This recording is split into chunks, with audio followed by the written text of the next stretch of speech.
गीता जी में वर्णित तत्वदर्शी संत कौन है?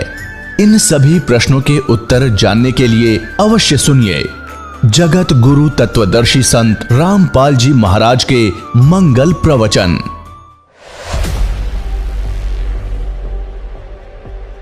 जी के संत रामपाल जी महाराज के शिष्य मैं शिष्य नहीं हूँ। मैं बागेश्वर धाम गया था, वो तो पल पल में चमत्कार कर रहे हैं। जैसे एक सिद्धि मन वृत्ति बतावे, मन की वृत्ति बता देने से क्या उसका भला हो जाएगा? क्या दिख रहा संत रामपाल जी महाराज में ऐसा क्या कि मैं उनसे नाम दीक्षा लूं? बताइए।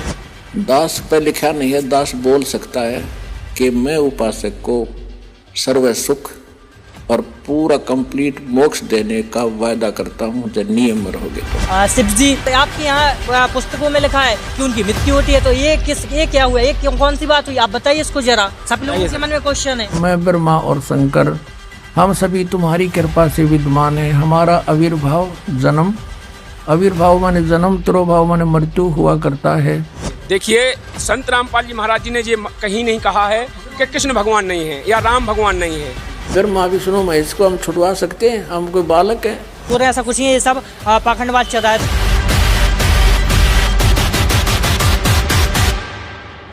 नमस्कार सर, क्या नाम है आपका? जी सर, मेरा नाम शैलेश साहू है, मैं टीकमगढ़ का निवासी हूँ और मैं यहाँ पर अंकल जी के साथ भंडारा देखने को आया था, क्योंकि शिष्य मतलब गुरु जी के संत रामपाल जी महाराज के शिष्य मैं शिष्य नहीं हूँ। इन्होंने प्रेरित किया, मुझको बताया कि आप हमारे साथ चलिए, वहाँ भंडारा देखिए और नाम दीक्षा लीजिए, तो इस वजह से आया। अच्छा, तो मतलब क्या है आपके क्वेश्चन, क्या जानना चाहते हो आप संत रामपाल जी महाराज जी के बारे में, और मतलब जो भी आपके क्वेश्चन है पूरा विस्तार से बताइए थोड़ा। देखिए मेरे क्वेश्चन ये हैं कि जब मैं यहाँ आया इस भंडारे में तो मुझे सारा कुछ अच्छा लगा। मैंने यहाँ पर एंट्री की, मुझे सारी फैसिलिटीज अन्य कहीं भी भंडारे में नहीं देखी। यहाँ पर आया, एंटर किया तो जगह जगह जल की व्यवस्था थी, चाय की व्यवस्था थी। उसके बाद जैसे कहीं किसी भंडारे में जाते तो कभी जूते गुम हो गए, कभी कुछ गुम हो गया, लेकिन यहाँ पर ऐसा है कि अंदर आते ही यहाँ से जूते ही साफ करके एक थैली में रखकर टोकन दिया, ठीक है। उसके बाद सेकंड गेट पर आया जहाँ से मैंने एंट्री थी, तो अंदर आया। अंदर मुझे रात को आया था 1 बजे के समथिंग, मुझे भूख लगी थी, तो मैं देखा यार यहाँ तो भंडारा चल रहा, वो भी ताज़ा ताज़ा गरम गरम, मतलब मैंने खाया तो गरम था। तो उसके बाद सारा कुछ ठीक था। उसके बाद जैसे कि अंकल जी ने बोला कि चलिए आप नाम दीक्षा लीजिए, तो मैंने कहा कि संत रामपाल जी महाराज जी से नाम दीक्षा लेने के लिए बोला। संत रामपाल जी महाराज से आप नाम दीक्षा लीजिए, तो मैं गया नाम दीक्षा लेने के लिए, क्योंकि अंकल जी प्रेरित किया, मैंने समझा। लेकिन उसके बाद मैं गया तो मैं अंदर कंफ्यूज हो गया। उसमें लिखा था कि आपको मूर्ति पूजा नहीं करनी है और आपको अन्न उपासना नहीं करनी है। और जैसे कि मैं बागेश्वर धाम गया था तो वहाँ पर मैंने देखा कि वो तो सजी मतलब आपको देखते ही चमत्कार कर रहे हैं, मतलब मन की बात बता देते हैं। मन की बात बता देते हैं। अब यहाँ आया तो मैंने कहा मैं उनको कैसे छोड़ूं, और जबकि मैं आया तो अंकल जी बोल रहे हैं ऐसा कुछ नहीं है, ये सब पाखंडवाद चल रहा है। तो इस वजह से मैं यहाँ आया था नाम दीक्षा लेने के लिए, लेकिन मैं कंफ्यूज हो गया, इसलिए फिर मैंने नाम दीक्षा नहीं ली। तो सर मैं जब यहाँ पर नाम दीक्षा लेने के लिए गया, जैसा कि अंकल जी ले गए साथ में, तो मैंने यहाँ देखा उनके काफ़ी सारे नियम थे। एक तो मूर्ति पूजा नहीं करना, और भी काफ़ी भगवान अनुपासना नहीं करनी है। इसके बाद ऐसा क्या संत रामपाल जी महाराज में, मेरे तो मन में यही क्वेश्चन गूंज रहा है कि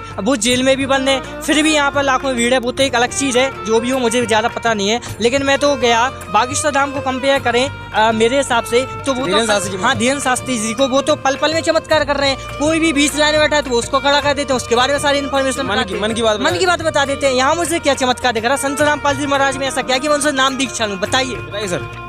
देखिए सर जी, पहले तो मैं अपना परिचय बता दूं। दास का नाम हेमंत दास है, ग्राम मुड़ारा, तहसील निवाड़ी, जिला निवाड़ी, एमपी का रहने वाला हूँ। तो मैंने इनसे कहा है कि ये युवा हैं और आज के समय में नाम दीक्षा लेना चाहिए। तो यहाँ पर इनने नियम कुछ ऐसे सुने तो इनको लगा के गलत है, और इनने कंपेयर रखा है कि अनुरुद्ध वो धीरेन्द्र शास्त्री जी महाराज जी हैं, वो बहुत बड़े चमत्कारी हैं और वो तो लाइन में से खड़ा कर देते। चमत्कारी में तो चमत्कार कर ही रहे हैं ना, आप देख नहीं रहे हो? देखिए तो देखते हैं ना। देखिए मैं बताऊं, संत रामपाल जी महाराज जी ने जो आध्यात्मिक ज्ञान के माध्यम से बताया है, वहाँ पर तो एक सिद्धि है, चमत्कार नहीं है, एक सिद्धि है। तो संत रामपाल जी महाराज जी ने अपने शिष्यों को 24 सिद्धियां दे रखी हैं। संत रामपाल जी महाराज जी जो दीक्षा देते हैं उस मंत्र में इतनी पावर है कि 24 सिद्धियां हैं। उनको तो एक सिद्धि है, जैसे परमात्मा कहते हैं सबद महल में सिद्धि 24, हंस बिछोड़े विश्व विशा। और वो तो केवल बता देते हैं, बता देने से क्या हो जाएगा? यदि जैसे एक सिद्धि मन वृत्ति बतावे, मन की वृत्ति बता देने से क्या उसका भला हो जाएगा? कैसे नहीं, जैसे मैंने वीडियो देखा है, वो कहते हैं बुलाते हैं, पैसा बनाते हैं, बीमारी के बारे में भी बता देते हैं, और कहते हैं कि ठीक हो जाएगी, जाइए। तो देखिए लाखों लोग वहाँ जा रहे हैं, करोड़ों लोग जा रहे हैं, जाने के बाद उनके कहने से ठीक हो जाएगा क्या? जैसे कोई आदमी बता दे कि कल दिन डूब जाएगा 6 बजे, और दिन तो डूबना ही है, तो क्या उसके लाभ हो जाएगा? नहीं, ये गलत है। सिद्धियां होती हैं, बता देता कहने का मतलब ये है कि वो तो डूबना ही था, है ना? हाँ, डूबना ही है, लेकिन सिद्धि तो वो कहते हैं। संत रामपाल जी महाराज जी आज जेल में हैं 14 से, आज कितने दिन हो गए आप देख लीजिए कंपेयर करके। 14 में जब संत रामपाल जी महाराज जी जेल गए, जब कितनी संख्या थी, और आज संत रामपाल जी महाराज जी जेल में बैठे हुए हैं, और जेल में बैठकर कितनी बड़ी लीला कर रहे हैं, कितना बड़ा चमत्कार कर रहे हैं। लाखों श्रद्धालु एक दिन में जुड़ते हैं। यहाँ पर श्रद्धालुओं को लाखों लाभ होते हैं। यहाँ पर लाखों ऐसे श्रद्धालु हैं जिनकी जन्म मृत्यु भी टाल दी है। और दूसरी बात, चमत्कार तो वो होता है कि वहाँ पे बैठे बैठे यहाँ करोड़ों लोग संत रामपाल जी महाराज जी से नाम उपदेश ले रहे हैं। ये भंडारा देखा आपने? धीरेन्द्र शास्त्री जी से कह दीजिए एक कथा बचवा के करवा देगा।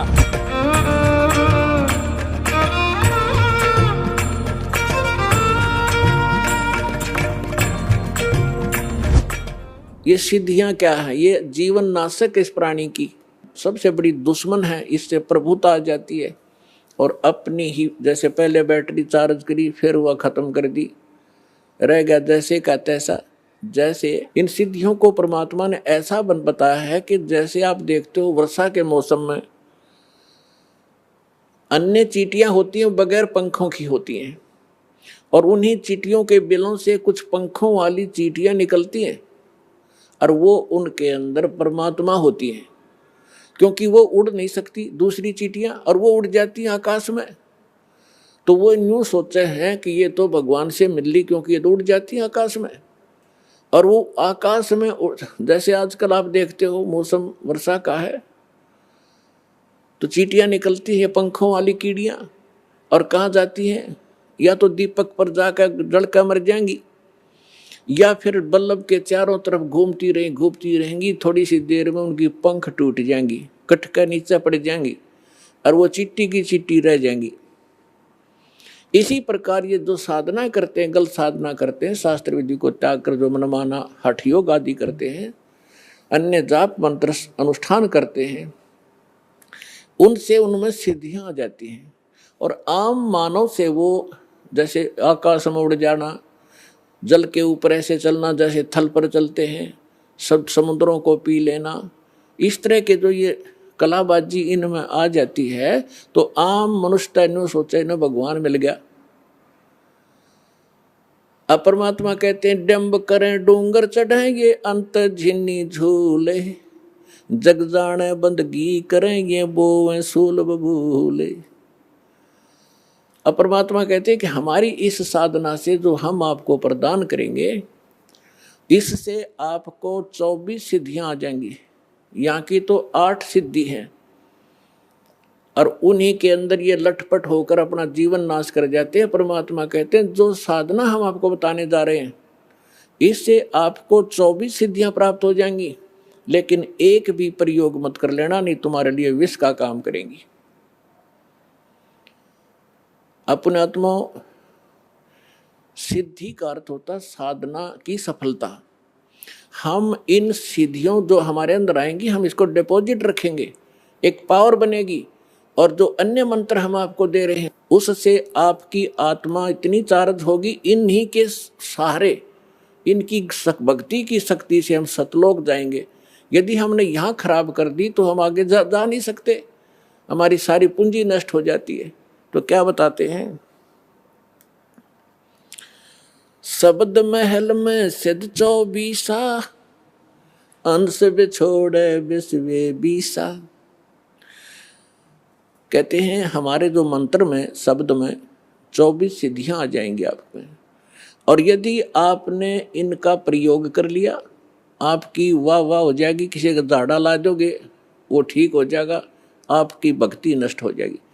या आप देखते हो पुराने किसी नगर में कोई किसी चीज़ का झाड़ा लगाता है, उनका दादा लाई है कि वो दूसरा लगाना शुरू कर देता है। ये पूर्व जन्म के पुण्यकर्मी प्राणी थे, और पहले भी इन्होंने ऐसे बैठा लिया, और दोबारा थोड़ी बहुत पूंजी बच्ची थी, वही झाड़े ला कर नाश कर जाएंगे। तो इसलिए हमने चौकस होना है, थोड़ा बुद्धि से काम लेना है। झाड़ा लाने से बात नहीं बनेगी, उसको अपना इस परमात्मा से जोड़े, वो भी अपना धन इकट्ठा करे, आप भी करो।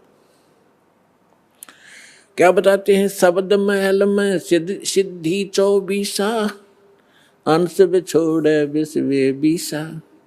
एक सिद्धि सुर देव मिलावे, एक सिद्धि मन वृत्ति बतावे, एक सिद्धि होवे पवन स्वरूपी, एक सिद्धि होवे अनुरूपी, एक सिद्धि निस्वासर जागे, एक सिद्धि सेवक हो आगे, एक सिद्धि सुरगापुर धावे, एक सिद्धि जो सब घट छावे, एक सिद्धि सब सागर पीवे, एक सिद्धि जो बहुजुग जीवे, एक सिद्धि जो उड़े आकाशा, एक सिद्धि परलोक के वासा, एक सिद्धि कष्ट तन जारा, एक सिद्धि तन हंस निहारा, एक सिद्धि जल डूब न जाई, एक सिद्धि जल पैर न लाई, एक सिद्धि बहु चोले धारे, एक सिद्धि नीत तो विचारे, एक सिद्धि पांचों तत नीरम, एक सिद्धि जो बजर शरीरम, एक सिद्धि पीवे नहीं खाई, एक सिद्धि जो गुप्त छिपाई, एक सिद्धि ब्रह्मंड चलावे, एक सिद्धि जो सब नाद मिलावे, एता खेल खिलारी खेले, सो हम हंसा प्रगट बेले, 24 को ना दिल चावे, सो हंसा शब्द अतीत कहावे, प्रासिद्धि पूर्ण पटरानी, सतलोक की कहूँ निशानी, सतलोक सुख सागर पाया, सतगुरु भेद कबीर लखाया, परमहंस पे खो परवाना, जन कहते दास गरीब दीवाना। एक बार हमारे ताऊ के लड़के की भैंस चोरी होगी, तो किसी ने बताया कि वहाँ इधर गुड़गांव साइड में एक मुसलमान है और वो जाति बता दी है चोर का नाम। तो उसने वो वहाँ गए 5-7 हमारे घर वाले, उसने कहा कि तुमने जिस पे शक है उसका नाम लिख लो और उसके साथ साथ और 10 नाम और पर्चियां बना लो, एक तो उसकी हो जिसके ऊपर तुमने शक है और बाकियों की 9 के नाम और लिख दो, 10 पर्ची यहाँ डाल दो, मैं अपने आप उठा के दे दूंगा, वो चोर होगा। अब उन घर वालों को किसी एक पर शक था, उसका नाम लिख दिया। सबके जितने सेव वहां गए थे सबके मन में यूं था कि यूं पक्का चोर है, और वो पर्ची डाली, उसने वह ये पर्ची उठा के दे दी। वह मन की वृत्ति जाने था कि किसके बारे में सोच रहे हैं ये चोर। सब खुश हो गए, वाह भाई वाह, बड़ी बात है, तो कति सच्ची बात होगी भाई, देखा ना हम भी सोच रहे थे, इसने वह बता दी। वो आके पुलिस ने कहा था भाई अपना नाम बता दो, किस पे शक है, उन्होंने बता दिया यूं चोर है। पुलिस ने उसको पूछताछ की, धमकाया खुरकाया, पुलिस ने कहा भाई यूं चोर नहीं है। फिर उन्होंने किसी और पर शक कर लिया कि शायद वो है भाई पक्की बात, वो उस दिन वहाँ खड़ा था, ऐसे रात में वहाँ खड़ा था, उसने देखा था। तो वो फिर किसी दूसरे और के पास गए, एक ऐसा ही बकवाद करनी है, तो उसने भी यही कहा। ऐसे ही उन्होंने उसका नाम लिख दिया, जिसपे शक था 9 और लिख कर डाल दिए। उसने वह पर्ची निकाल दी जिस पर उन हमारे घर वालों में शक था, वो नाम निकाल के दे दिया कि यूं चोर है। अब फिर उन्होंने फिर आगे पुलिस को बताया कि यूं पक्का चोर है भाई, तुम कित पूछ का ऐसे ऐसे वहाँ। तो पुलिस वाले बोले ये बात नहीं जस्ती। उससे भी पुलिस ने पूछा था अच्छी की, लेकिन वो भी चोर नहीं था, वो बहस नहीं पाई। और वो जाते बताते जो मन में सोचते ये बकवादे हैं, किसी ने सच्ची भी हो जाती है उनकी, तो 20 जगह गुण गा दिया, हमारी तो सच्ची बता दी थी उसने। तो पुण्यात्मा, ये ड्रामाबाजी हमने नहीं करनी चाहिए। देखिए दिल पे हाथ रख के एक बाबा कह दे कि तुम पागलो हो, मूर्ख हो, वो खुद कहता है मैं कोई बाबा नहीं हूँ, कोई संत नहीं हूँ, मैं कोई गुरु नहीं हूँ, वो स्वयं स्वीकार करता है। और वो कहता है तुम तो पागल हो, तो तुम पागल हो उनको कथावाचकों को बुला करके उनकी रोजी रोटी चला रहे हो, जबकि संत रामपाल जी महाराज जी हमारा कल्याण कराने के लिए, हमारा मोक्ष कराने के लिए दिन रात प्रयत्न कर रहे हैं, ऐसा स्वच्छ समाज बना रहे हैं। उनके यहाँ जाने के बाद देखा है कोई भी जाता है जो ये कहते हैं तुम चाहे अत्याचार करो, अत्याचार करो, दुराचार करो, कछु करो, मुर्गा काटो चाह जो करो, चाह जो खाओ पियो, लेकिन तुम तो हम न आओ, हमारी जेब भाई जाओ, चले जाओ, तुम्हारा सब भलो हो जाए। उनके कहने से भला नहीं होगा। यहाँ संत रामपाल जी महाराज जी ने बताया है, जो मंत्र अपने बताते हैं, वेद पुराण में प्रमाणित करके बताया है, जो सत्य भक्ति स्वयं करेगा तब उसको वो लाभ होगा। किसी के कहने मात्र से, किसी के आशीर्वाद देने से किसी को कोई लाभ नहीं हो सकता है। इसलिए मैं कह रहा हूँ दावे से, संत रामपाल जी महाराज जी ने प्रमाण करके सभी सदग्रंथ खोल के दिखाए हैं। 4 वेद 6 शास्त्र 18 पुराणों में प्रमाणित किया है उन मंत्रों को प्रमाणित किया है, उस पूर्ण परमात्मा को प्रमाणित किया है। उन्होंने बताया है कि यह पूर्ण परमात्मा की भक्ति जो मर्यादा में रह करके करेगा उसको लाभ होगा। तो उसके साथ सुखों की बात करते हो। देखिए सर, वैसे मैं आपको बताना चाहता हूँ, जिस तरीके से आपने ये बात तो सही की है। देखिए मैं भंडारे में आया तो मुझे काफी अच्छा माहौल लगा, क्योंकि मैं धाम पर भी गया हूँ तो वहाँ भी मैंने भंडारा किया, तो मैं कंपेयर नहीं कर सकता हूँ, क्योंकि किसी के बारे में बोलना गलत है। ना मैं इसे यहाँ की बुराई कर रहा हूँ ना वहाँ की बुराई कर रहा हूँ, उनकी क्वेश्चन चल ही रहे हैं। तो यहाँ पर एक ये बात है ना कि मैं जब वहाँ पर नाम दीक्षा लेने के उन्होंने नियम बताया, जैसा कि एक नियम बताया कि आप पूजा अर्चना नहीं कर सकते हो, ना ही किसी मंदिर में जा सकते हो, ना ही मस्जिद में, ना ही गुरुद्वारे में, कहीं भी नहीं जा सकते हो, ठीक है। और फिर यहाँ पर जैसा कि चर्चा हो ही रही है, तो यहाँ पर बताया देवी देवताओं को छोड़ो। तो मैं धाम पर जाता मैं तो हनुमान जी को मानता था, फिर ये भगवान बताने कबीर साहब को, तो मैं यहाँ कंफ्यूज हूँ कि मैं हनुमान जी को अपना भगवान मानूँ कि कबीर साहब को। आप बताइए इस बारे में। मैं देखिए सर, जैसे कि कोई कह दे कि जाओ मैंने तुमको 5 एकड़ जमीन दे दी, मौके कह दे, तो क्या वो मिल गई आपको? लेकिन कोई रजिस्ट्री करके आपको 1 एकड़ दे दे और वो कहे नहीं रजिस्ट्री करके दे दे, वो कागज आप जा करके अपन सरकार में ले जाएंगे तो आपको वो मिलेगी कि नहीं मिलेगी? तो इसी प्रकार संत रामपाल जी महाराज जी ने हमारे नाम रजिस्ट्री कर दी है। संत रामपाल जी महाराज जी ने सभी सदग्रंथों में खोल करके प्रमाण किया है कि कबीर साहब ही पूर्ण परमात्मा है। 4 वेद, 6 शास्त्र, 18 पुराण, गीता, भागवत पुराण, सभी सदग्रंथों में, हिंदू धर्म के, सिख धर्म के, मुसलमान धर्म के सभी ग्रंथों में प्रमाणित करके संत रामपाल जी महाराज जी ने कहा है कि कबीर साहब ही भगवान है। और उन्होंने तो ये तक कहा है, जिनकी बात तुम कर रहे हो, सभी जितने भी पृथ्वी पे धर्म गुरु हैं, संत रामपाल जी महाराज जी ने चैलेंज रखी थी कि आकर के हमसे डिबेट करें, और यदि वो हमारे क्वेश्चन को गलत कह दें और वो कहें कि तुम्हारा ये भक्ति गलत है या तुम्हारा ये रास्ता गलत है, तो मैं अपने प्रमाणित करके दिखा दे, मैं अपने रास्ते को बदल के मैं उनका शिष्य बन जाऊंगा। कोई भी नहीं आया, सबने निरुत्तर कह दिया। तो आज भी संत रामपाल जी महाराज जी कहते हैं कि कोई भी ऐसा संत धरती पे हो और वो आकर के अपनी भक्ति को मेरी को गलत बता दे और प्रमाणित करके कह दे कि ये भक्ति है। इसलिए मैं दावा करता हूँ संत रामपाल जी महाराज जी जो कहते हैं बिल्कुल यथार्थ सत्य कहते हैं, और उन्होंने जो कबीर साहब को भगवान बताया है वो बिल्कुल सही बताया है। श्रीमद् भगवत गीता के अध्याय 15 के श्लोक नंबर 1 से 4 तक पूरी सृष्टि रचना के बारे में बताया है।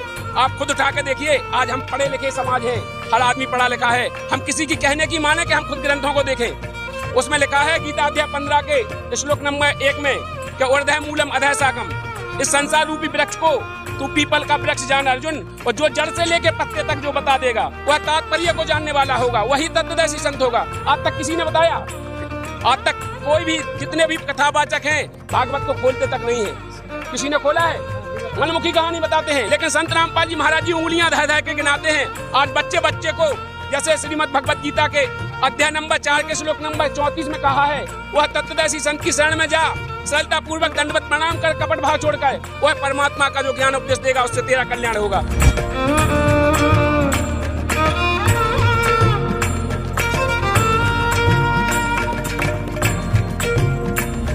कि तत्वदर्शी संत कौन होगा? जो उल्टे लटके हुए संसार रूपी वृक्ष के सभी पार्ट्स बता देगा, विभाग बतावेगा।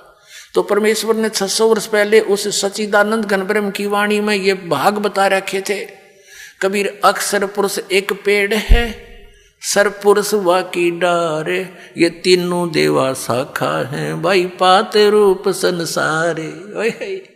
कख नहीं पता था। वेद ज्ञानदाता, गीता ज्ञानदाता ने भी सिर्फ ऑप्शन छोड़ दिया, ऊपर को जड़ वाला और नीचे को तीनों गुण रूपी शाखा वाला, ये उल्टा लटका हुआ संसार रूपी वृक्ष है। अब इसके बारे में कंप्लीट ज्ञान दो तत्वदर्शी संत देगा, उससे पूछो।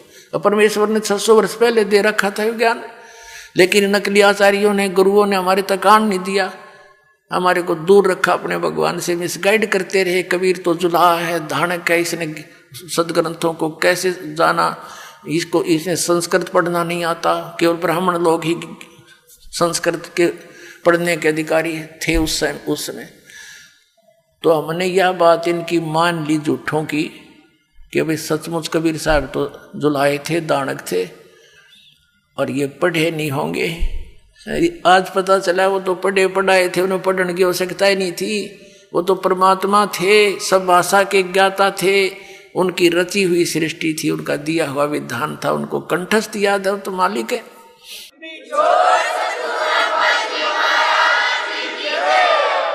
उल्टा लटका हुआ संसार रूपी वृक्ष को परमात्मा ने बता दिया। अक्षर पुरुष एक पेड़ है, निरंजन यानी सरपुरुष या की डार, और तीनों देवा शाखा हैं, ये पात रूप संसार। एक बार इस झलक देख लो इसकी। ये देखिएगा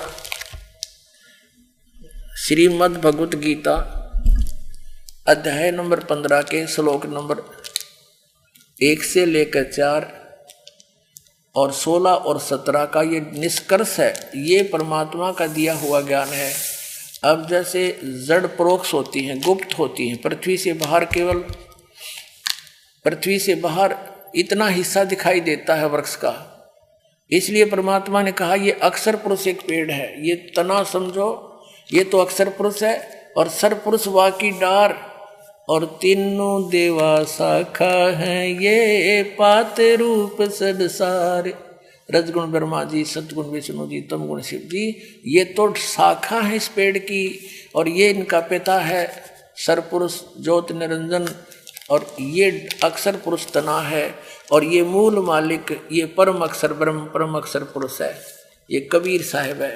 परमात्मा ने 600 वर्ष पहले कहा था अक्षर पुरुष एक पेड़ है, निरंजन वाकी डारे, निरंजन कहो, सरपुरुष कहो, काल कहो, और तीनों देवा शाखा है, भाई पात रूप संसारे। तो पुणात्मा इसमें क्या स्पष्ट किया है कि जब तत्वदर्शी संत मिल जा 15वें अध्याय के 4थे श्लोक में, उसके पश्चात परमेश्वर के उस परम पद की खोज करनी चाहिए जहां जाने के बाद साधक फिर लौटकर कभी संसार में नहीं आते। और गीता ज्ञानदाता कहता मैं भी उसी की शरण में हूं, और जिस परमात्मा ने सारे ब्रह्मांडों की रचना की है, यानी जिससे संसार रूपी वृक्ष की प्रवृत्ति विस्तार को प्राप्त हुई है, यानी जिसने सब ब्रह्मांडों की रचना की है, और मैं उसी की शरण हूं, केवल उसी की पूजा करनी चाहिए और की नहीं। कंसेप्ट हुआ क्लियर? मेरा अगला सवाल ये है कि अन्य जो साधु संत हैं वो बताते हैं कि विष्णु जी और भी जैसे हो गए श्री कृष्ण और जो कहा जाए शिव जी, तो इनकी मृत्यु अन्य संत बताते हैं नहीं होती, वो तो पूर्ण परमात्मा है। और आपके यहाँ पुस्तकों में लिखा है कि उनकी मृत्यु होती है, तो ये क्या हुआ, ये कौन सी बात हुई, आप बताइए इसको जरा, सब लोगों के मन में क्वेश्चन है। देखिए क्योंकि ये कंफ्यूज है काफी ज्यादा, मतलब जो और कोई संत और कुछ बताता है, आप संत के संत जो है वो कुछ बताते हैं। इसीलिए मैं कह रहा हूँ कि जैसे कि कोई कह दे, जैसे कहने मात्र से नहीं माना जाएगा, प्रमाण सहित माना जाएगा। नहीं तो आप प्रमाण में बताइए कि कैसा क्या सिस्टम है, थोड़ा विस्तार से, चाहे टाइम हो जाए। हाँ, बिल्कुल विस्तार से। संत रामपाल जी महाराज जी ने श्रीमद् भगवत गीता, देवी भागवत पुराण, कई ग्रंथों में प्रमाण किया है।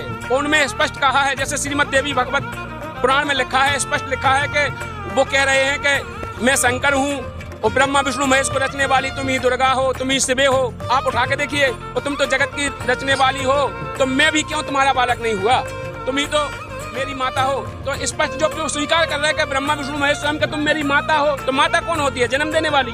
तो वे खुद कह रहे हैं, यार हम क्यों माने, वो तो खुद ही कह रहे कि तुम मेरी माता हो। अब इस जैसे जो स्वीकार ही कर ले कि तुम हमारे माता पिता हो, अब उनकी जन्म मृत्यु तो होते जब तो वो माता पिता है। तो अन्य संत जा भी बोला थे ना कि उनकी मृत्यु नहीं होते, लेकिन इतने पे मृत्यु होते। अरे तो वो तो मनमुखी, वो तो दंत कथा के आधार से मनमुखी कह रहे हैं, ये तो प्रमाण कह रहे हैं। तो अब प्रमाण मानोगे कि दंत कथा से मानोगे? वो प्रमाण तो सब मानते हैं, क्योंकि हम कहीं भी कुछ भी पढ़े तो हम प्रमाण के साथ ही। अगर अपना आधार कार्ड बनवाते हैं, उसमें अपन अपने पिता की बल्दियत डराते हैं, हमारी बल्दियत पिता की उस आधार कार्ड से मानी जाती है, ना कि अगर कोई कह दे कि उनके पिताजी को तो खचोरे ना हो तो क्या हो जाए। हमारा आधार कार्ड देखा जाएगा, उसमें जो प्रमाण लिखा है वो माना जाएगा। इसी प्रकार हमारे सदग्रंथों में जो लिखा है, हमारे सदग्रंथ कह रहे हैं कि ब्रह्मा विष्णु महेश की मृत्यु होती है, वो स्वीकार कर रहे हैं कि हम तो अजन्मे हैं, हमारी तो मृत्यु होती है, हमारा तो जन्म मरण का कष्ट है, वो स्वयं स्वीकार कर रहे हैं। और संत रामपाल जी महाराज जी प्रमाण करके भी दिखा रहे हैं। अब आप लोग इसको डिसाइड करें ना कि हम पढ़े लिखे होने के बाद भी हम अंधविश्वास को पट्टी बांध ले, तो हम कैसे माने। अब अगर हम पढ़े लिखे के बाद भी दूसरे की बात माने, हमको तो देखना चाहिए। अब आजकल अपन पढ़े लिखे हैं, बच्चा अनपढ़ होने के बाद भी मोबाइल चला रहा है, इंटरनेट का जमाना है, हर कोई इंसान देख रहा है, तो हमको आप देखी और कहीं सुनी भक्ति से काम नहीं चलेगा, अब प्रमाण से काम चलेगा। बहुत दिन हो गए इन लोगों ने, बहुत दिन अपन को भ्रमित कह दिया अपने पुरखन को डुबेदन ने, लेकिन अब नहीं डुबा पाएंगे।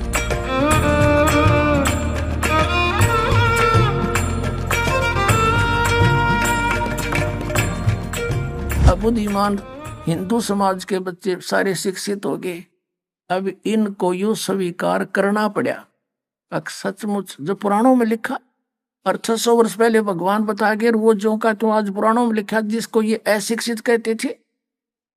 और परमात्मा वैसे तो वो तो अंतर्यामी है, सब भाषाओं को जानते हैं। जानबूझकर मालिक अक्सर ज्ञानहीन रहे कि कोई नू ना सोचा कबीर जी ने ये पढ़ ली होंगी, कुरान पुराण वेद पुराण पढ़ लिए होंगे। और अब इससे हम भगवान पहचान सकते हैं कि परमात्मा जिसको अज्ञानी कहते वो महाज्ञानी, सब वेदों और गीता और पुराणों को जानकार थे, वो तो परमात्मा थे। और ये संस्कृत के ज्ञाता महामंडलेश्वर विद्वान कहाँ थे, न कख भी ना पता, हमारे सिलेबस का, हमारे सदग्रंथों का पता नहीं। अब आपको दिखाते हैं, सबसे पहले देवी भागवत दिखाते हैं। अब देखिएगा, श्रीमद देवी भागवत यानी देवी पुराण, गीता प्रेस गोरखपुर से प्रकाशित है। ये संपादक है हनुमान प्रसाद पोदार, चिमनलाल गोस्वामी। ये कहाँ से छपे हैं?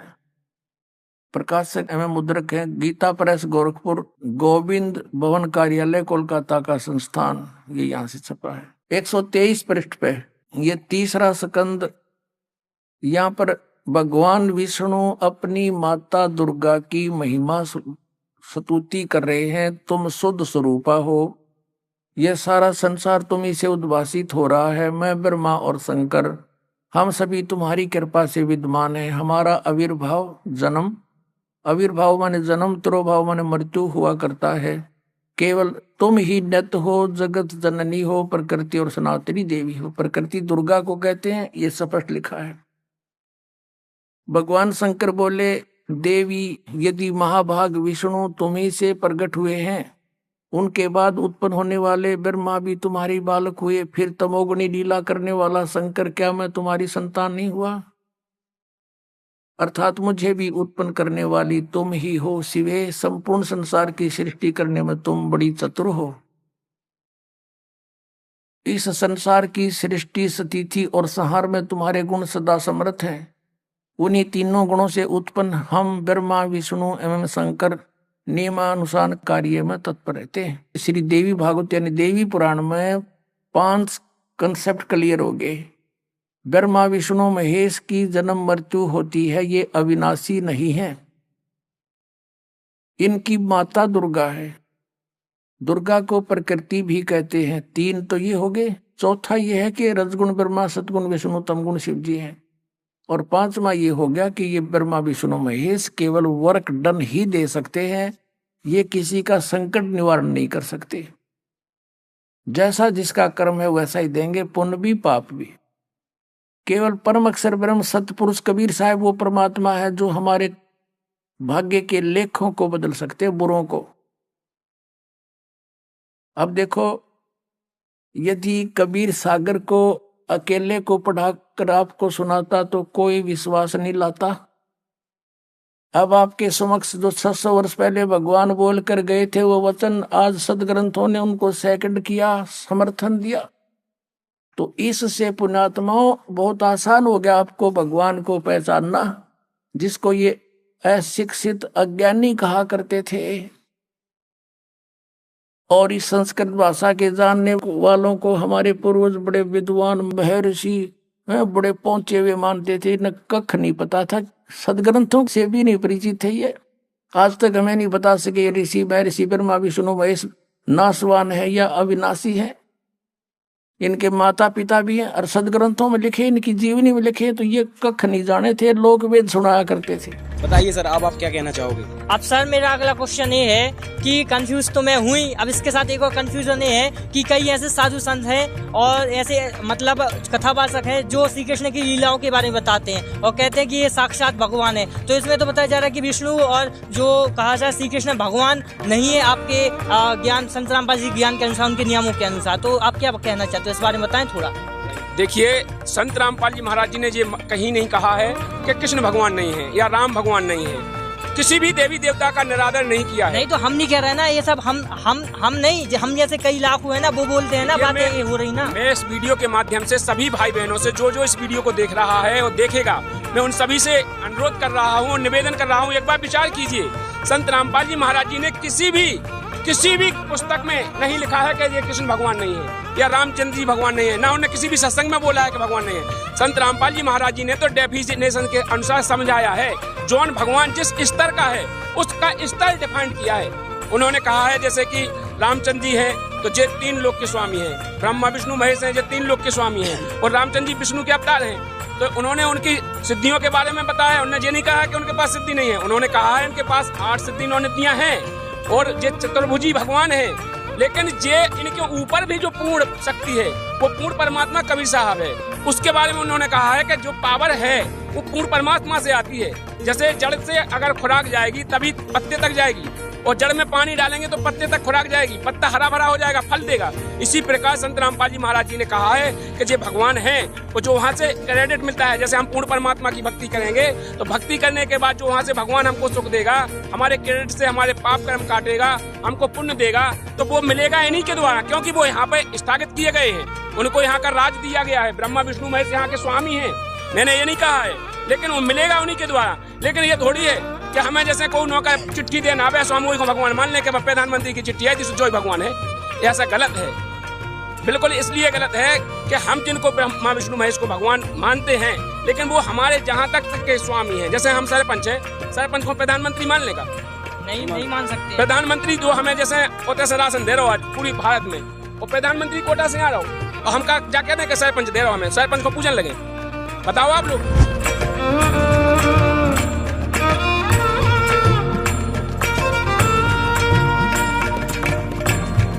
अब ब्रह्मा विष्णु महेश हमारे कोई दुश्मन नहीं है। कई कहते हैं कि आपके गुरुजी तो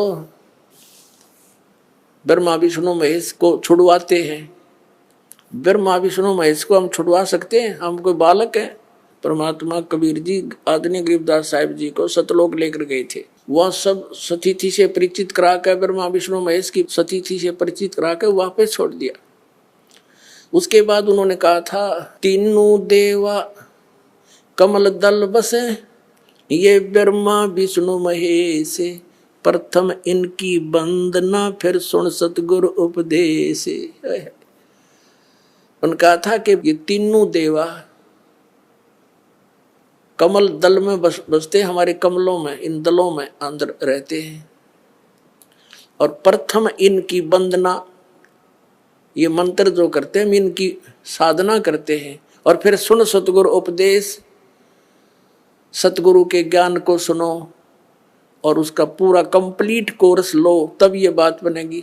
अब ब्रह्मा विष्णु महेश हमारे कोई दुश्मन नहीं है। कई कहते हैं कि आपके गुरुजी तो ब्रह्मा विष्णु महेश को छुड़वाते हैं। ब्रह्मा विष्णु महेश को हम छुड़वा सकते हैं? हम कोई बालक हैं?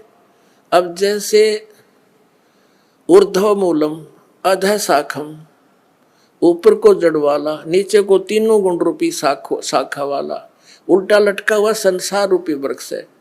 अब इसमें क्या है? ऊपर को जड़ता पूर्ण परमात्मा, नीचे को तीनों गुण रूपी संसार रूपी वृक्ष की शाखा है।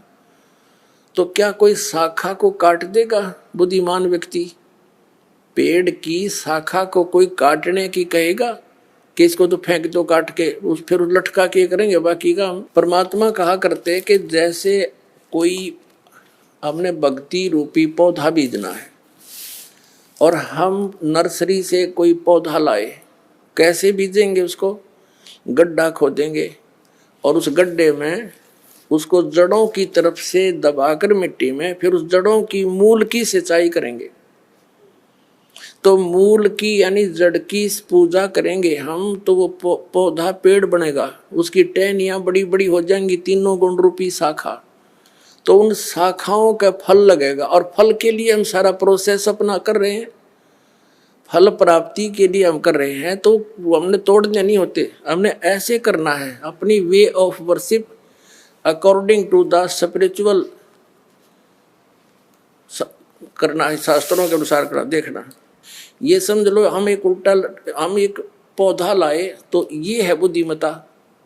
जड़ों को गमले में यानी मिट्टी में डाला, दबा दिया और पूजा शुरू कर दी, सिंचाई। ये जड़ कबीर परमात्मा है इस संसार रूपी वृक्ष की। अब ये हमने जड़ों को पूजना है, इन ब्रह्मा विष्णु महेश की पूजा नहीं कर। हम क्या कर रहे हैं, ऐसे कर रहे हैं। ये बता बाल कौन काम कर रखे हमने, हंसी नहीं आवे। हम ऐसी पूजा कर रहे हैं, उल्टा काम कर दिया हमने। ब्रह्मा विष्णु महेश को हम इष्ट रूप में पूज रहे हैं, गमले में ला दिए ब्रह्मा विष्णु महेश और ये पूजा कर रहे हैं। तो कोई क्या कहेगा, समझदार व्यक्ति ने घर सीधा कर ले इसने, और वो लड़े, हट जा दूर खबरदार, तूने क्या कर दिया। अब देखो जड़ छोड़ दी हमने, अब जड़ ऊपर रहेगी तो पौधा, भक्ति रूपी पौधा सूख गया। ये यूजलेस है, शास्त्र विरुद्ध साधना है, ये उल्टा लट बीजा हुआ भक्ति रूपी पौधा। और हमने ऐसे करने को कहा, तो इसमें इसकी पूजा करेंगे भगवान कबीर साहब की, फिर हमारे शास्त्र अनुकूल कर्म बनेंगे। शास्त्र अनुकूल संस्कार होने से ये फल ब्रह्मा विष्णु महेश ने देना हमारे को, क्योंकि यहाँ के ये प्रधान है, इबिन का फल लगेंगे। अब जैसे आप किसी फैक्ट्री मालिक की नौकरी कर रहे हो, तो नौकरी उसकी कर रहे हो, आपकी हाजिरी लगकर तनख्वाह बनकर कैशियर के पास आती है, अकाउंटेंट के पास आती है। अब तनख्वाह तो देंगे अकाउंटेंट और वो कैशियर, लेकिन वो देंगे आपका वर्क डन, और वो भी उस मालिक की मजदूरी करोगे। तो यदि उस आप लागे अकाउंटेंट और कैशियर की जूते साफ कर, उसकी प्लेट धोना, वह नौकरी दी छोड़ आपने, वो खा के देंगे आपको, लोग बाजा तो चाह बिना पियाओ टाइम पे। तो इसी प्रकार हमने पूजा तो करनी है, मजदूरी तो करनी, इष्ट रूप में तो पूजना परमपिता को, कबीर साहब को, और फिर उससे बनेंगे हमारे शास्त्र अनुकूल जितने भी शुभ संस्कार फिर देंगे। यही यहाँ पर जब तक आप यहाँ रहोगे तो यहाँ के ये प्रधान है, इन्होंने हमारा वर्क डन देना है। जैसा कर्म करेगा फल देगा भगवान, इनका ये आखिरी विधान था। तो ये भगवान तो वर्क डन ही दे सकते, इसमें ऐड नहीं कर सकते। और फैक्ट्री मालिक बनवाने के रखे दे तोहफे में, यानी परमात्मा हमारे मालिक हैं, मालिक तो कुछ भी दे सकता है। अब और थोड़ा सिखा दिखाते हैं, क्योंकि कंसेप्ट इससे जुड़ा हुआ है। इसी गीता जी अध्याय नंबर 3 के, ये श्रीमद् भगवद गीता अध्याय नंबर 3 के आपको दिखाते हैं, श्लोक 10 से लेकर 15।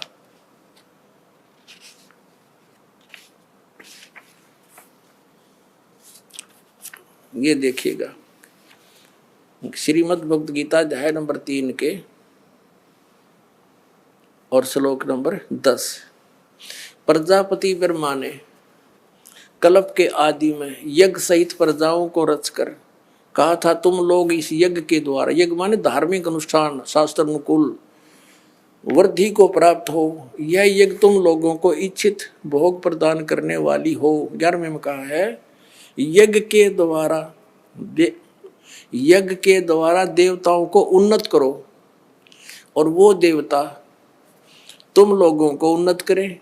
इस प्रकार निस्वार्थ भाव से एक दूसरे को उन्नत करते हुए तुम लोग कल्याण को प्राप्त हो जाओगे। 12वें में फिर कहा है, यज्ञ के द्वारा बढ़ाए गए देवता, बताओ देवता ने क्या हम पकड़ कर बढ़ावांगे, खींच कर बढ़ावांगे उन्हें। अब ये विधि बता रखी है कि शास्त्र अनुकूल साधना करने से, जड़ की पूजा करने से ये तीनों देवता रूपी शाखा बढ़ जाएंगी, बड़ी हो जाएंगी, फिर ये फल देंगे। देखिए, यज्ञ के द्वारा, शास्त्र अनुकूल साधना के द्वारा बढ़ाए हुए यानी बढ़े हुए देवता, ये तीनों शाखाएं तुम लोगों के बिना मांगे ही इच्छित भोग निश्चय देते रहेंगे। उन देवताओं को दिए हुए भोगों को जो पुरुष उनके बिना दिए स्वयं भोगता है वह चोर है। अब क्या सिद्ध हो गया कि जैसे हम मूल की पूजा करेंगे, मूल की यानी जड़ की पूजा करने से टहनी बड़ी हो जाएंगी, ये देवता बढ़ गए, बड़े होकर ये फलों से लथपथ हो जाएंगी, ये टहनी बिना मांगे देंगे अपने आप, क्योंकि हम मूल की पूजा कर रहे हैं तो अपने आप इनका बस की बात नहीं, देने पड़ेंगे फल हमारे को। आगे देखो, और जो फिर कहते हैं धर्म दान नहीं करते तो वो तो चोर हैं, वो फिर स्वयं भोगता है बिना गुण को दिए यानी बिना कुछ दान किए, तो चोर है। 13वें में कहा है, यज्ञ से बचे हुए अन्न को खाने वाले श्रेष्ठ पुरुष सब पापों से मुक्त हो जाते हैं। और जो पापी लोग अपने शरीर पोषण के लिए ही अन्न पकाते हैं वे तो पाप ही खाते हैं। इसका कहने का भावार्थ यह है, अपने आत्माओं, यहाँ पर इस सतलोक आश्रम बरवाला जिला हिसार हरियाणा में पूरे विश्व में एक ये स्थान है जहाँ शास्त्र अनुकूल साधना होती है।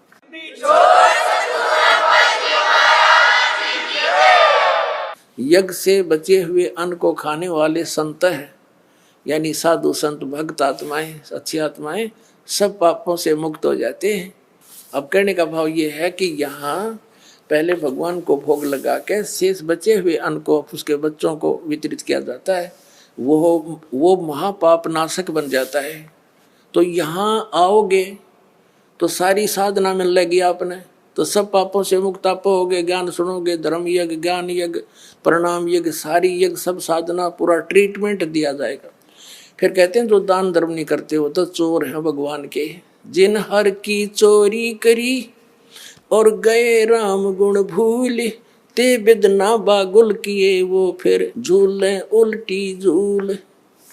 कहते हैं जो जिन हर की चोरी करी, भगवान ने जो आपको दान दिया है, धन आपके संस्कार में, उसको आगे दान जो नहीं करता वो तो चोर बताया भगवान का। तो फिर क्या बताते हैं देखिएगा, आगे इसमें निष्कर्ष निकल रहा है।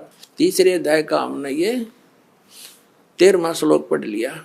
यज्ञ से बचे हुए अन्न को खाने वाले श्रेष्ठ संत, संत माने आप अच्छी आत्माएं, पाप से मुक्त, सब पापों से मुक्त हो जाते हैं। और जो पापी लोग अपना केवल कमाया और खाया वहीं तक सीमित हैं, वो तो पाप को खाते हैं। अब 14 और 15 में एक निर्णायक ज्ञान दे दिया। पहले इनका अनुवाद पढ़ाएंगे इंजीनियरों का, फिर समझ में आएगा। संपूर्ण प्राणी अन्न से उत्पन्न होते हैं। अन्न की उत्पत्ति वृष्टि से होती है, वृष्टि यज्ञ से होती है, और यज्ञ से, यज्ञ शास्त्र, इसका अर्थ है शास्त्र अनुकूल कर्मों से जो होता है वो विहित कर्मों से उत्पन्न होने वाले हैं, यज्ञ यानी धार्मिक अनुष्ठान। और कर्म समुदाय को तो ब्रह्मो उद्भवम, इन्होंने ब्रह्म का अर्थ वेद कर दिया है। कोई बात हुई, ब्रह्म का अर्थ वेद कर दिया। ये लिखना था कि देखो हम यहाँ पर आए इस काल के लोक में, तो हमने कर्म करके ही मिलेगा, ना कति नहीं मिले। तो कहते हैं ये कर्म लगाए ब्रह्म ने बनाया विधान यहाँ का, और ब्रह्म की उत्पत्ति हुई परम अक्षर ब्रह्म से, उस परमात्मा से, सच्चिदानंद घन ब्रह्म से। इसका अर्थ तो ये है, लेकिन इन अज्ञानियों ने कुछ ज्ञान तो था नहीं, सारे उल्टे अडंगे अड़ा दिए। ये देखिएगा, कर्म समुदाय को तू वेद से उत्पन्न नहीं, ब्रह्म से उत्पन्न हुए। और ब्रह्म अक्षरम उद्भवम अविनाशी परमात्मा से, यहाँ ब्रह्म लिखना था, ब्रह्म ये काल अविनाशी परमात्मा से उत्पन्न हुआ जान। इससे सिद्ध होता है कि सर्वगतम ब्रह्म, सर्वगतम माने सर्वव्यापी परमात्मा, सबका मालिक, सदा ही यज्ञों में प्रतिष्ठित है। उसको वो इष्ट रूप में पूज्य है, वही प्रतिष्ठित है सभी यज्ञों में, उसको इष्ट मानकर पूजा करनी चाहिए। इसका निष्कर्ष ये निकल गया। अब हम उस परमात्मा को इष्ट मानकर पूजा करेंगे तो हमारी शास्त्र अनुकूल साधना होगी। और इसमें कहा है कि शास्त्र अनुकूल साधना करने से हमारे शुभ संस्कार बनेंगे। ये भक्ति रूपी पौधा बड़ा होगा, ब्रह्मा विष्णु महेश के पास हमारे संस्कार जाएंगे, और ये बिना मांगे आपको देंगे, आपको बिना मांगे देंगे। जैसे फल लदपत हो गए टहनिया के, आप भी खाओ, रिश्तेदार भी ले जाओ, और पड़ोसी भी तोड़ ले जाओ तो भी समाप्त ना हो। तो इतना इस प्रकार हमारा ये पूरा भक्ति क्रम पूरा होता है। तो हम आपको सबसे पहले परमात्मा ने कहा है कि तीनों देवा इन कमल दलों में बसे, ये ब्रह्मा विष्णु महेश, और प्रथम इनकी वंदना और फिर सतगुरु उपदेश। तो हम इनकी जो है ना पूजा नहीं कर रहे, हम किसी का किराया दे रहे हैं, जैसे हम टैक्स भर रहे हैं बिजली का, हम बिल भर रहे हैं इसका टेलीफोन का, वो पूजा थोड़ी कर रहे हैं, वो तो हम उनको दे रहे हैं तो हमें हमारी सुविधाएं जारी रखेंगे, नहीं देंगे तो कनेक्शन काट देंगे। तो हम शास्त्र अनुकूल साधना कंप्लीट कोर्स ना करके अपनी अपनी डफली पीट रहे हैं। जिस कारण से हम परमात्मा से मिलने वाली साधना से वंचित होकर के हम नास्तिक होते जा रहे थे। अब परमात्मा ने दया करी आपके ऊपर है और इस दास के ऊपर है। इस दास को बनाया वो तत्वदर्शी संत, और जो ज्ञान परमात्मा 600 वर्ष पहले छुपा के थे खजाना, इस दास को चाबी दे दी। अब दास ने खोल दिया उसके बच्चों के सामने, अब खाओ और खर्चो, चलो सतलोक में। सर मेरा अगला क्वेश्चन ये है कि जो इतने सारे संत हैं उनको क्या कोई ज्ञान नहीं है? वो ऐसे ही बिना वेदों बिना शास्त्रों के अनुसार भक्ति बताते हैं, है ना? तो सर उनका कहने का मतलब ये है कि जितने साधु संत हुए हैं, बड़े बड़े शंकराचार्य हुए, मठाधीश हुए हैं, क्या आज तक वो ऐसे ही बताते रहे? क्या उनको कोई ज्ञान ही नहीं था क्या? देखिए, आज जगत गुरु तत्वदर्शी संत रामपाल जी महाराज जी ने प्रमाणित करके बताया है। उनके सभी जितने भी संसार में जितने भी धर्म गुरु हैं, संत रामपाल जी महाराज जी ने सबकी लिखी पुस्तकें, उनके बोले सत्संग, सभी यहाँ पर उनके थैला उल्टे करके हालात है। उनके अंदर कितना ज्ञान है खाली कर दिया है। संत रामपाल जी महाराज जी ने सभी के उल्टे थैला करके बता दिया कि इनके पास कितना ज्ञान है। उन्हें छुटवा बड़वा भी नहीं आता है आध्यात्मिक को कि छुटवा बड़वा का को।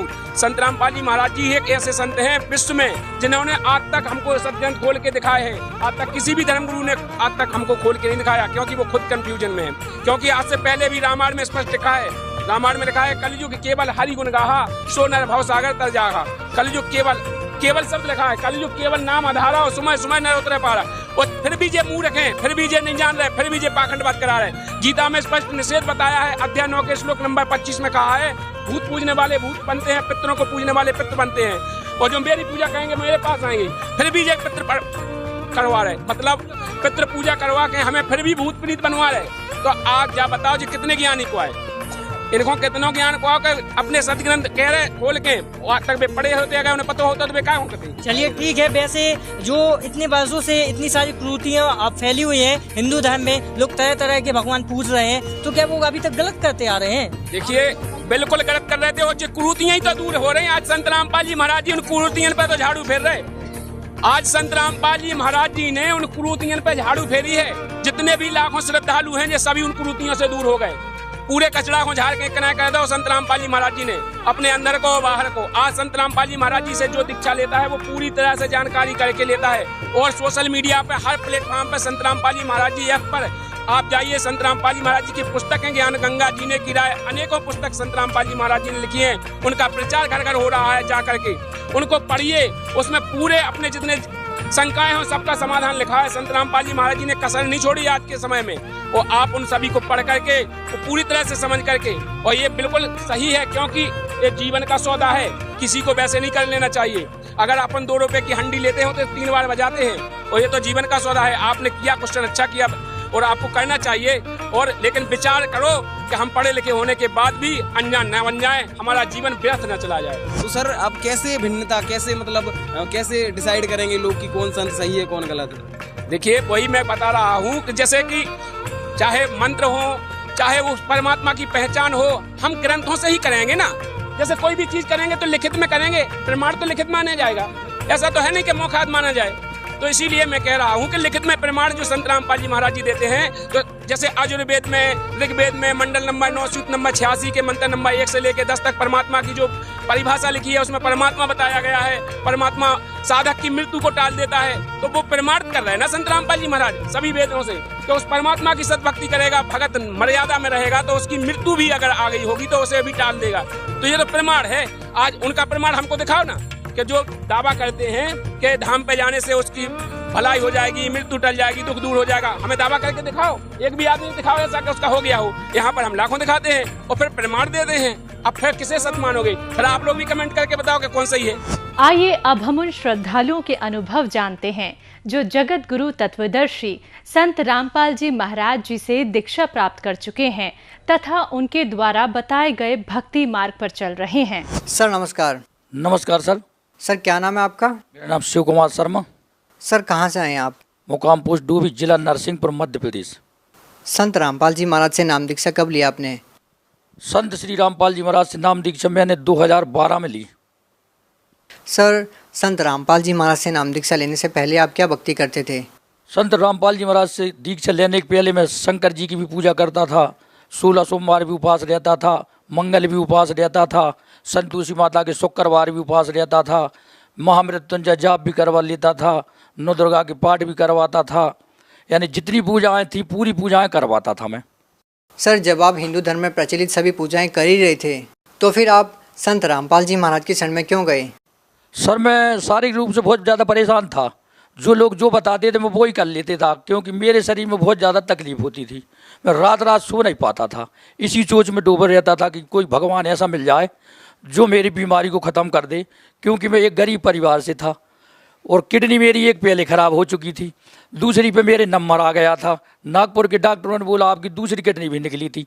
मैं शराब भी बहुत पीता था बचपन से, मेरी पारिवारिक स्थिति बहुत ख़राब हो चुकी थी। मैं 2011 तक भयंकर परेशान था साहब।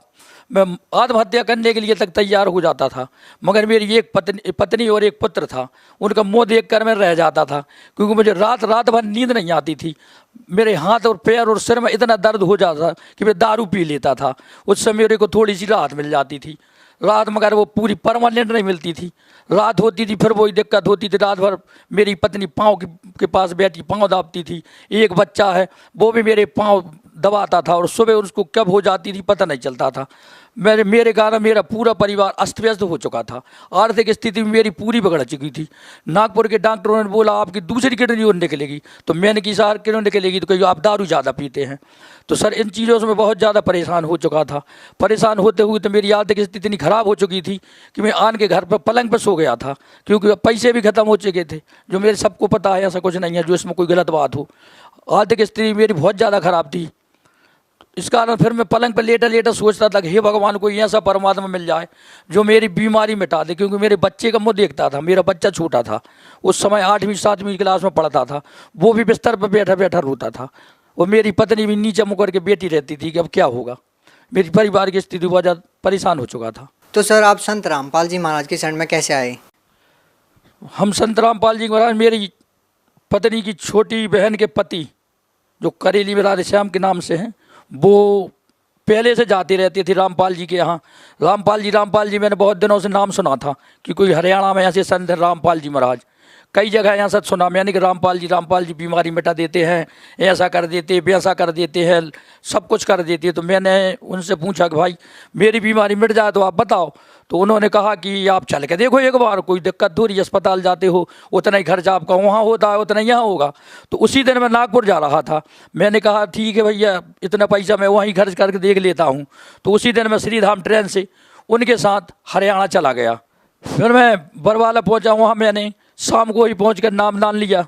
नामदान लेने के बाद उनने जो नियम समझा, मैंने कहा मैं सभी नियमों को पालन करूँगा। पालन करने के बाद फिर शाम सुबह परम संत रामपाल जी महाराज जी से मैंने आशीर्वाद लिया।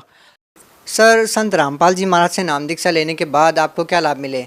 संत रामपाल जी महाराज से नामदान लेने के बाद संत रामपाल जी महाराज जी की ऐसी कृपा हुई कि मैं उसी दिन दूसरे दिन आश्रम में ही था। वहीं से मेरे को ऐसा लगा कि मेरे शरीर में कोई बीमारी नहीं है। संत रामपाल जी महाराज के आशीर्वाद से ऐसी कृपा मुझे महसूस होने लगी कि हाँ कुछ तो इधर है, इसलिए इतने लोग परेशान होते। और मेरे को भी पूर्ण आभास हुआ कि मेरी बीमारी अब ख़त्म होने का चांस 100% है, क्योंकि रात भर में मेरे को ऐसा लगा कि मेरे शरीर में कोई बीमारी नहीं। सुबह सुबह मैं अपने आराम से आश्रम में अच्छा बेहतरीन भोजन किया, जबकि मैं कभी खाना ही नहीं खाता था। आश्रम में बेहतरीन मैंने खाना खाया, सुरक्षित 2-3 दिन मैंने सत्संग सुना, और फिर मेरे को महसूस हुआ, मैंने पत्नी से भी कहा और पुत्र से भी कहा कि हाँ अब मुझे ऐसा लग रहा है कि मेरी कोई तकलीफ शरीर में नहीं है। और शराब जो मैं पीता था उसकी भी मेरे मन में 2-3 दिन रहा, कोई इच्छा जागृत नहीं हुई, न तम्बाकू की हुई, न पान की हुई, न शराब पीने की हुई। तो मेरे को ऐसा भी लगा अंदर अंदर कि इधर कोई परमात्मा तो है जो संत रामपाल महाराज के रूप में है, क्योंकि संत रामपाल तो ऐसा नहीं कर सकते, कोई परमात्मा ही कर सकता है। कहा संत में इतनी कला नहीं, परमात्मा में कला हो सकती। तो मेरे को आभास होने लगा कि मेरी शराब भी छूट जाएगी, मेरा परिवार भी अच्छा हो जाएगा, ऐसा मेरे को लगा। इसलिए मैं उधर 3 दिन रुका रहा और संत रामपाल जी महाराज से मैंने 2 बार फिर आशीर्वाद लिया। तो मेरे को आज ऐसा लग रहा है कि मैं सुखी हूँ, और परमात्मा संत रामपाल जी महाराज की कृपा ही है जो मैं आज तक जिंदा हूँ, नहीं तो मैं 2012 में कभी कब मर गया होता। और मेरी आर्थिक स्थिति बड़ी ख़राब थी। संत जी से आशीर्वाद लेने के बाद मैंने फिर एक किराना दुकान खोली। किराना दुकान मेरी परमात्मा की संत रामपाल जी महाराज की कृपा से अच्छी चली। और दूसरी बात यह है कि मैं अपनी दुकान में 2012 से लेकर आज तक बीड़ी, सिगरेट, जर्दा, गुटखा बेचना तो दूर की बात, में ग्राहक को खड़ा नहीं होने देता, क्योंकि मेरे अंदर इतनी आत्मा आई कि मैं बिगड़ चुका हूँ तो दूसरे लोग ना बिगड़ें। और परमात्मा हमारे संत रामपाल जी महाराज प्रथम उद्देश्य में यही बताते कि बेटा नशा से दूर रहना, बीड़ी, सिगरेट, जर्दा, शराब पहला नियम है उनका। इसलिए मैंने उनके नियमों का पालन किया। मेरी दुकान में कभी बीड़ी, सिगरेट, गुटखा आज तक नहीं बिकता, जो सभी को मालूम है कि इनकी दुकान पे बीड़ी, सिगरेट, गुटखा नहीं मिलता। और अभी तक मेरी आर्थिक स्थिति भी ठीक है। मेरी पत्नी भी आजकल नामदान ले चुकी है उधर से। मेरा पुत्र है जो आज D.Ed कर रहा है, वो भी नामदान ले चुका है। एक ही बच्चा है, वो भी अच्छा स्वस्थ है, पत्नी भी सही है। और मेरा परिवार इतना सुखी हो गया जिसकी मैंने कभी कल्पना की नहीं थी, क्योंकि संत रामपाल जी महाराज एक ऐसे संत हमें मिले हैं, इनकी मैं कभी बात क्या कहूँ आपसे कि मेरे के लिए तो स्वर्ग मिल गया परमात्मा। मुझे पहले शराब की इतनी लत थी कि मेरी एक किडनी पहले ही निकल चुकी थी, और दूसरी किडनी यदि संत रामपाल जी महाराज नहीं मिलते मेरे को तो मेरी दूसरी किडनी भी निकलने के पूर्ण चांस थे, क्योंकि मेरी शराब भी नहीं छूट रही थी। शराब की लत इतनी ज़्यादा थी कि किडनी निकलने के बाद भी, एक किडनी पर होने के बाद भी मैं शराब पीता था, और शराब की लत किसी भी तरीक़ा से नहीं छूट रही थी। सर, जैसा कि आपने बताया कि पहले आप बहुत शराब पीते थे, आपको शराब की लत थी, और उसकी वजह से आपकी एक किडनी भी ख़राब हो गई और दूसरी किडनी निकालने की नौबत तक आ गई। तो सर, आप इतनी शराब पीते थे कि आप चाहकर भी नहीं छोड़ पा रहे थे। तो सर, संत रामपाल जी महाराज की शरण में आने के बाद ऐसा क्या हुआ कि आपने शराब पीना छोड़ दिया? संत रामपाल जी की महाराज में यदि मैं नहीं आता तो मेरी एक किडनी और निकल जाती, ये भी पूर्ण सत्य है। एक किडनी मेरी डैमेज हो चुकी थी, मगर संत रामपाल जी महाराज की जो कृपा है, नामदान के जो उनके द्वारा मंत्र जाप दिए जाते हैं, उनकी ऐसी कृपा है, किडनी क्या कुछ शरीर का बिगड़ नहीं सकता, क्योंकि परमात्मा के पास, संत रामपाल जी महाराज के पास ऐसे मंत्र हैं जिनका हम भक्ति जी जाप करते हैं। जाप करने से मेरी एक किडनी तो पहले निकल चुकी, दूसरी परमात्मा की कृपा से बची है, जो आज मैं स्वस्थ हूँ। आज देखने किसी को बताना हो तो बता भी सकता हूँ मैं कि परमात्मा की कृपा से बची है। न दूसरी किडनी भी मेरी डैमेज हो चुकी थी, निकलने के पूर्ण चांस थे। यदि परमात्मा ना मिलते तो मेरी दूसरी किडनी भी निकल जाती। सर, जैसा कि आपने बताया कि पहले आप बहुत ज़्यादा शराब पीते थे और संत रामपाल जी महाराज से नाम दीक्षा लेने के बाद आपने वो छोड़ दिया। तो सर, जैसे आप पहले नशा करते थे और आप चाहकर भी नहीं छोड़ पा रहे थे, तो सर आज बहुत सारे ऐसे लोग हैं जो नशा करते हैं और वो चाहकर भी नहीं छोड़ पाते। तो सर, आप उन लोगों को क्या कहना चाहेंगे? क्या वो भी संत रामपाल जी महाराज से नाम दीक्षा लेते हैं तो क्या उनका भी नशा छूट जाएगा? यदि वो संत रामपाल जी महाराज से नामदान दीक्षा लेते और उनके नियमों पर चलते हैं, जो परमात्मा संत रामपाल जी महाराज ने अपने नियम बनाए हैं, उनके अंदर जो चलता है, तो शराब क्या दुनिया की हर चीज़ छूट सकती है। और अच्छी उनके से नामदान लेकर शराब भी छूट जाएगी, अच्छी परम गति भी प्राप्त होगी। वो तो संत रामपाल जी नहीं है, संत रामपाल जी के चोला में पूर्ण ब्रह्म कबीर साहब हैं। जयदमों की भूल है कि वो संत रामपाल जी हैं, रामपाल जी नहीं हैं। संत कबीर साहब हैं, पृथ्वी लोक पर आए हैं, जिनको उनसे मिलना है, ज्ञान प्राप्त करना है, कर लो। भगवत गीता के आधार पर उनके द्वारा ज्ञान दिया जाता है। अच्छे नामदान जो परमात्मा जो उन्हीं का नामदान दिया जाता है। नामदान का जाप करो, 3 बार भक्ति करो, आपकी शराब क्या हर चीज़ छूट सकती। सर, आप भगत समाज को क्या संदेश देना चाहते हैं? समाज को यही संदेश देना चाहता हूँ कि आप पुरानी रूढ़िवादियों को छोड़कर संत रामपाल जी महाराज जी से अपना नामदान लेवें और अपने जीवन को सफल बनाएं। उनके द्वारा दिए गए मंत्रों का 3 बार जाप करें। उनके मंत्रों में इतनी शक्ति है कि आपको परम गति प्राप्त होगी। ये मेरा आपसे कहना है और यही मेरी आपसे प्रार्थना है, क्योंकि हम प्रार्थना नहीं कर सकते आप लोगों से कि सब दुनिया को छोड़कर आप संत रामपाल जी महाराज जी से नामदान लेकर अपने जीवन को सफल बनाओ। ये क्रियाएँ तो अपने ज़िंदगी से होती आ रही, इनमें कोई फ़ायदा भी नहीं मिल रहा है। मैंने भी स्वयं देखा और आप भी स्वयं देख रहे हैं कि मेरी जब एक किडनी खराब हो सकती है, दूसरी भी होने के चांस थे। यदि रामपाल महाराज नहीं मिलते तो मेरी ज़िंदगी तो बर्बाद हो जाती। मेरी पत्नी और मेरा पुत्र आज परेशान रहते। ये सबको मालूम है, मेरे को अकेले को मालूम नहीं है। मेरी ये सभी जनों से यही प्रार्थना है कि दुनिया को छोड़कर आप संत रामपाल जी महाराज जी की शरण में आएँ, उस संत रामपाल जी महाराज से नामदान लेकर अपने जीवन को सफल बनाएं। यही आपसे मेरी प्रार्थना है। जी, बहुत बहुत धन्यवाद आपका। नमस्कार।